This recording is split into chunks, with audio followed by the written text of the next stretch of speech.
Mireille. Est-ce que tu vois ça ou pas? Oui, ben, ce que je retiens, c'est que un et cet autre-là, c'est des expressions de moi. C'est pas ce que je suis à la fois. Non. Ouais, Donc, ça c'est très je important. vais faire un petit coup là-dessus. Ouais, Oui. c'est ça. Je vous Alors, remercie. mais je t'en prie, mais euh, parce, parce que tu poses cette question, ça me donne envie de partager avec vous une petite pratique qui m'est venue et qui justement va. Alors moi je trouve qu'elle est assez ingénieuse parce qu'elle permet à la fois justement de découvrir que euh, je suis l'un et l'autre, mais qu'ultimement je suis ni l'un ni l'autre. Et ceux qui me connaissent savent que je propose justement ces deux voies. Ce sont deux voies de reconnaissance de qui nous sommes, hein. La voie du senti, la voie de En l'amour fait, et la voie de la tu es l'un connaissance. et l'autre, mais ultimement ni l'un ni l'autre. Qui c'est qui me parle là? Qui c'est qui parle? Ah, normalement tout est éteint, mais j'ai entendu quelqu'un parler en fait. Et je rêvais. Bon. Alors, c'est une pratique, elle intègre, elle a ceci d'intéressant qu'elle intègre aussi le corps. Donc, vous posez vos deux mains en supination, je crois, hein, donc les paumes vers le haut, sur les cuisses, et pour débuter, on trouve une paire de dualités. Alors, on peut par exemple concentrer dans la paume de la main gauche euh, tous ces moments, parce que je suppose que si vous êtes là, c'est que vous avez eu de nombreux aperçus, hein, d'une réalité transcendante ou des sentiments d'unité. Alors on va mettre à gauche euh, tout ce qui a trait dans votre vie à la connaissance de qui vous êtes. Tous, tous ces moments où tout d'un coup vous sentez l'unité, où vous êtes en alignement avec toute chose. Donc l'expérience de l'éveil en quelque sorte, on pourrait dire, hein, où vous sentez en tout cas une présence éveillée au fond de vous qui est impersonnelle et qui transcende le temps et l'espace. Hein, vous allez concentrer tout ça dans la main gauche, tout ce qui a trait à la connaissance, à la reconnaissance de votre vraie nature. Et vous pouvez sentir éventuellement vibrer cette main gauche.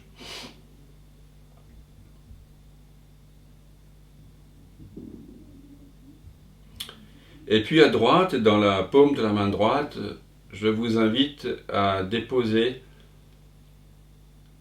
tout ce qui semble faire partie de l'ignorance, hein,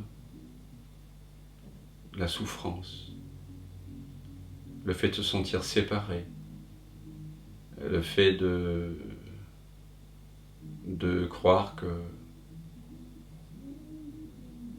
je ne suis pas assez, il me faut autre chose, hein, le chercheur, le manque. Donc à gauche, il y a la complétude, à droite, il y a l'incomplétude.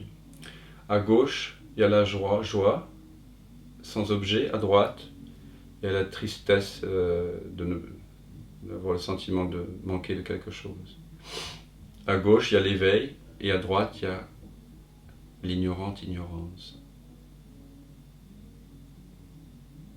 Maintenant, je vais vous demander de rapprocher les deux mains de la poitrine dans une lente danse de retour vers le cœur. Vous allez poser les deux mains l'une sur l'autre sur le cœur. Le cœur représente la source, donc tout émerge et dans laquelle tout se dissout. Et en posant les deux mains sur la poitrine, sur le cœur, vous comprenez aussitôt que la présence non duelle que vous êtes essentiellement s'exprime à la fois en tant que l'éveil et en tant que le non-éveil, l'ignorance. À la fois en tant que l'expérience de complétude et à la fois en tant qu'expérience d'incomplétude. Les deux sont des vagues avec des formes différentes, mais elles sont toutes de fait de la même eau, de la même présence. Elles sont toutes les deux nées dans la présence, à partir de la présence. Ce sont deux expressions de vous. Donc, on pourrait dire, oui, je te rejoins à un certain niveau, Mireille, je suis l'un et l'autre. Bien sûr, je suis l'un et l'autre.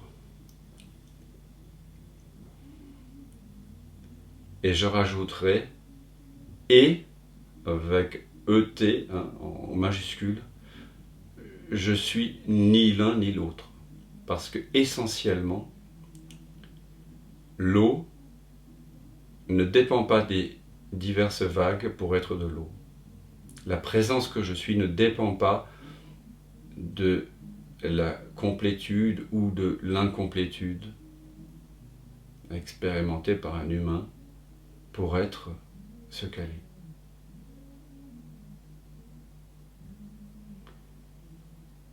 Donc pour moi, c'est ça vraiment la reconnaissance de l'éveil spirituel. C'est que je suis l'un et l'autre, et in fine, ni l'un ni l'autre. Donc il y a à la fois absolue intimité avec la création, avec l'expérience, absolue intimité et détachement absolu. Un peu comme l'écran, vous savez, Ramana Maharshi, que j'aime beaucoup, et comment ne pas l'aimer. Pour ceux qui ne le connaissent pas, c'est un grand maître réalisé du XXe siècle en Inde, qui est mort, je crois, en 51. L'un et l'autre apparaît comme une expression de vous, et ultimement, vous êtes ni l'un ni l'autre.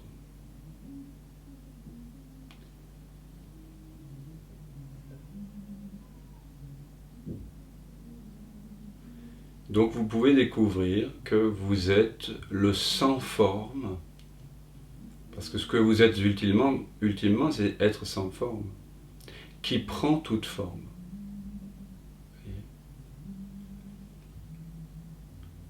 Dire je suis le sans forme, c'est l'aspect connaissance, reconnaissance de votre être. Dire je suis le sans forme qui prend toute forme, c'est la dimension de l'amour. Ça y est, ça me revient, je parlais de Ramana Maharshi parce que je crois que c'était un des premiers à utiliser l'image de l'écran. Je ne sais pas s'il allait souvent au cinéma, mais il a dû voir sans doute des films dans son ashram. Donc il utilisait la métaphore de l'écran et du film. Donc bien sûr, lorsque le film joue, eh bien il n'y a pas de distance entre l'écran et le film. On pourrait dire que l'écran est imbibé du film, ou plutôt que le film est imbibé de l'écran, si on veut aller dans le sens de ce que j'ai envie de vous faire pressentir. Mais quand le film cesse, l'écran demeure.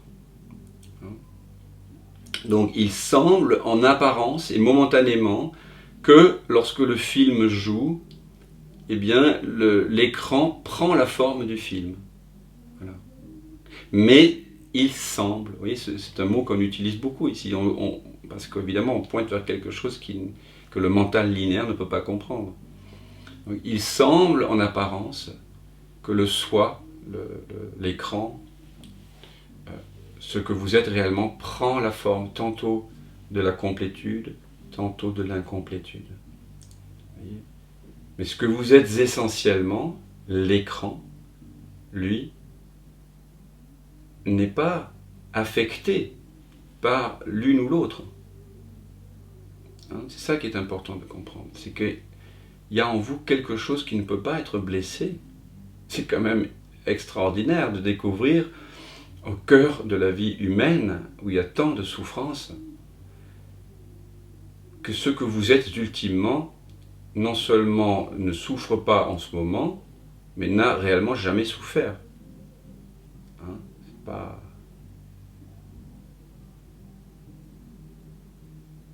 Moi, ma quête s'est vraiment affermie lorsque j'ai découvert, je suis rentré donc dans le cabinet d'ostéopathie de mon maître.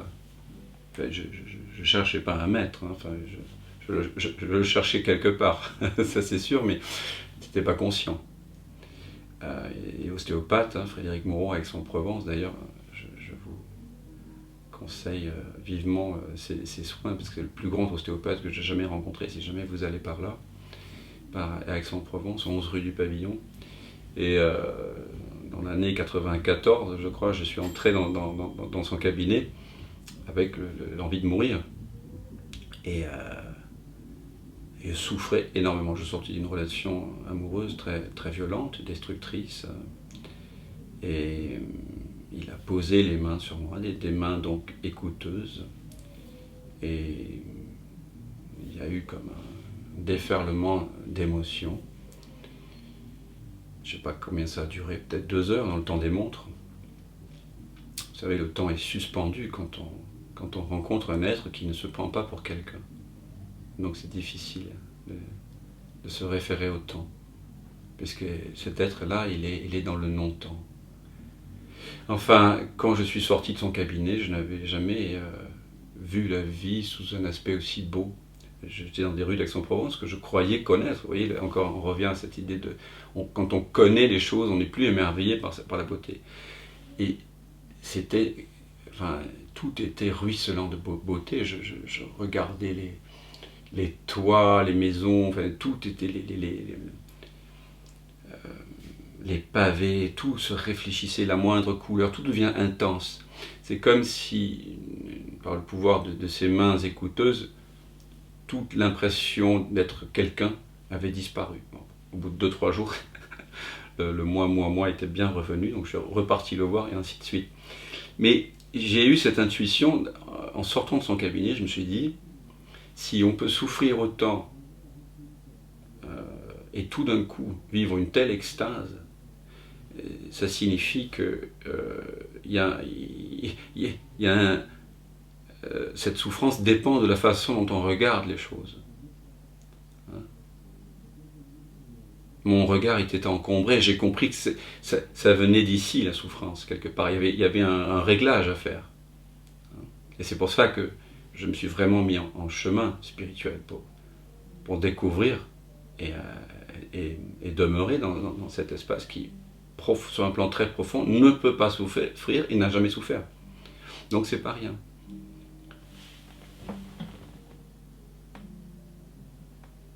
Alors, si vous avez envie de partager,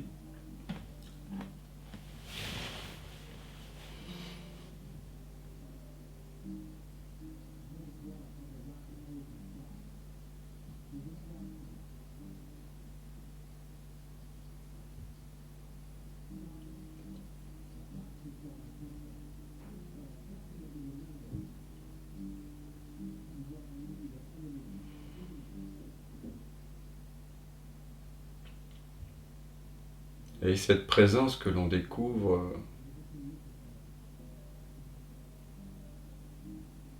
elle est complète. Elle n'a pas de besoin.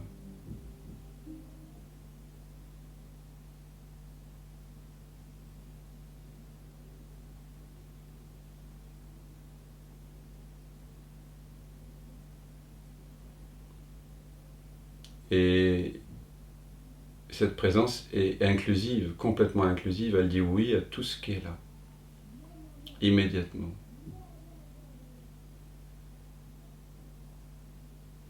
en fait, elle a déjà tout accueilli. Même au moment où nous prenons conscience d'un refus que nous pouvons avoir ou par rapport à un événement ou une plainte que nous formulons, il nous est possible de réaliser que la présence a à la fois accueilli l'événement dont on se plaint et la plainte elle-même. Donc ce que nous sommes accueille tout en permanence. Ça c'est quand même des good news. Excusez, c'est Paul. Ah Paul du Brésil. Cette semaine, il y a une phrase que tu m'as donnée, Dan, qui m'a beaucoup servi, donc peut-être que ça peut servir à d'autres aussi. J'exprimais que j'avais beaucoup de difficultés quand je maintiens une attention constante sur, on va dire, l'avant-plan, à maintenir cette attention. Et qu'en général, ça dure 1 heure ou 2, puis ensuite, après, le mental reprend, puis il y a de la difficulté, quoi. Et toi, Dan, tu m'as dit, mais ouais, mais vers qui pointe cette difficulté que tu appelles ma difficulté? Et ça m'a bien aidé parce que ça m'a fait prendre conscience aussi qu'en fait, même ma difficulté, c'est aussi des choses de l'avant-plan. Et tout est de l'avant-plan. Donc en fait, même dans la difficulté, même dans la non-acceptation, il peut y avoir une part derrière qui, elle, est l'arrière-plan, qui accepte tout ça en fait. Donc il n'y a même pas besoin à mon avis, d'être dans un état de détente en permanence. Il suffit de le voir. Et à partir du moment où ça c'est vu, et bah, automatiquement ça devient, on devient dans la non-dualité en fait. Ça je l'ai perçu et depuis hier, et ben, je suis complètement détendu. Je sais pas si c'est l'éveil, mais bon, en tout cas, je suis complètement détendu. On est très heureux pour toi que tu sois détendu. Voilà, il y a un lâcher-prise. Il y a un lâcher-prise bien plus fort. Et surtout, il y a un lâcher-prise par rapport au fait que moi, je suis un gars, en termes d'avant-plan, si je puis dire, qui suis tendu, en fait. Je suis pas un gars détendu, je suis un gars tendu. Il y a des stress, il y a un ego assez fort, etc. Mais en fait, tout ça, à partir du moment où c'est vécu comme de l'avant-plan, bah, il n'y a aucun problème. C'est pas moi. Donc, ça m'a procuré une grande détente. Et voilà, je voulais vous le partager à tous. Merci Paul.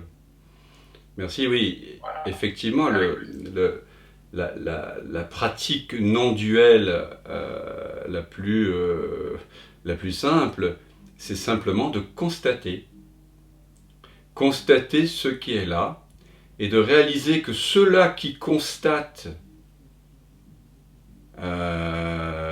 la gentillesse ou la méchanceté n'est ni gentil ni méchant. Ceux qui constatent la beauté ou la laideur n'est ni beau ni laid.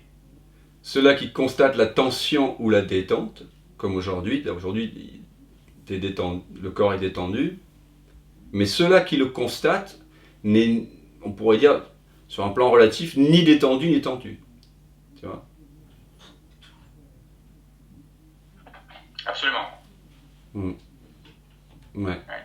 Et ça c'est vraiment l'invitation qui est faite à chaque instant. C'est pour ça que, évidemment, là dans un satsang, on prend le temps de pratiquer le constat, si je puis dire, mais c'est l'invitation qui est faite pour vous tous les jours de votre vie. Vous êtes simplement invité à constater. L'être, ce que vous êtes au plus profond, ne fait que constater. Là où on se fait avoir, si j'ose dire, c'est quand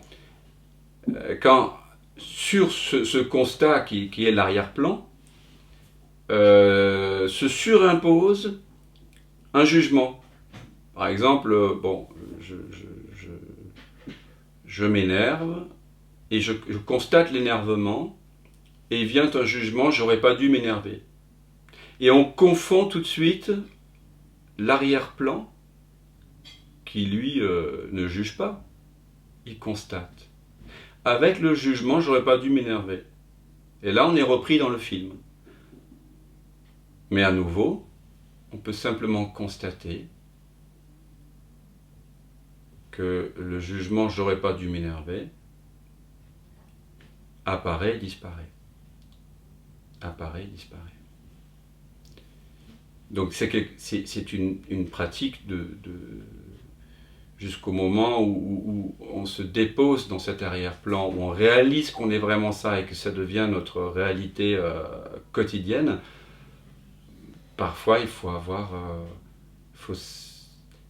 être revenu au constat des centaines, voire des milliers de fois, au cœur du quotidien.